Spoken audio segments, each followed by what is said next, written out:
Colour grading কীভাবে আর কি আমি করি সেটাই আপনাকে দেখাচ্ছি। ভিডিওর উপরে একটা ক্লিক করবেন, মানে যে ভিডিওর এটার উপরে একটা ক্লিক করলে পরে আপনার হচ্ছে এই যে নিচে অ্যাডজাস্ট পাইবেন। এই অ্যাডজাস্টে ক্লিক করার পরে হচ্ছে আপনার, আমি শেষের দিকে একদম এডিট করি, মানে শুরুর দিকে থেকে না। টেম্পারেচার আপনার যেরকম ইচ্ছা ভাল লাগে সেরকম রেখে দিন। আমি আর কি এই ভিডিওর জন্য এরকম রেখে দিলাম। এটা এরকম হালকা,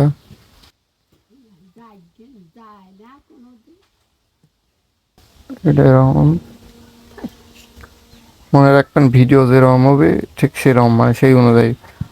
এটা হচ্ছে আকাশ আর কি নীল করার জন্য এটা বাড়াই দিলাম, এটা এইদিকে, আর এটা এইদিকে, এটা এইদিকে।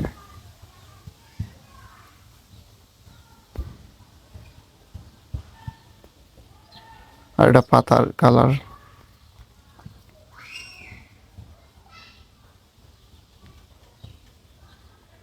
এখন হচ্ছে ক্লারিটি, এটা আপনার একটু বাড়াই দিলে পরে ভিডিওটা আর কি ইনহ্যান্স, মানে একটু ক্লিয়ারলি দেখা যায়। ঠিক আছে, ক্লারিটি আর কি যেটাকে বলে। আমি এটা ফুল করে দিলাম। শার্পনেসটা এইটুকু বাড়াই দিলাম।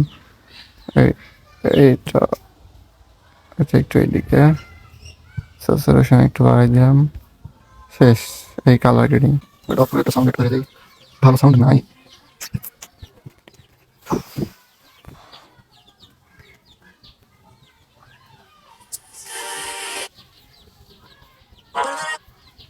এটা দিই।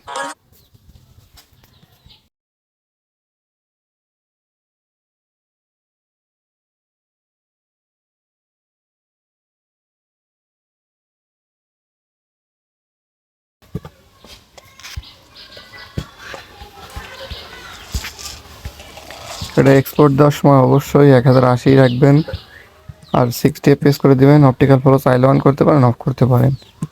ঠিক আছে, তারপর আপনারা এইখানে এটা এআই আলট্রা এইচডি এটা অফ করে দিবেন, তারপরে এক্সপোর্ট করে দিবেন। এইটুকুই শেষ। আমি এভাবে আর কি কালার গ্রেডিং করি। আর গুগল ফটোস দিয়ে কীভাবে করি ওটা হচ্ছে আমার ইসের দেওয়া আছে আর কি, আমার টিকটক আইডিতে দেওয়া আছে। চাইলে লিঙ্ক যদি চান তাহলে অবশ্যই মনে হয় দিছিলাম একবার।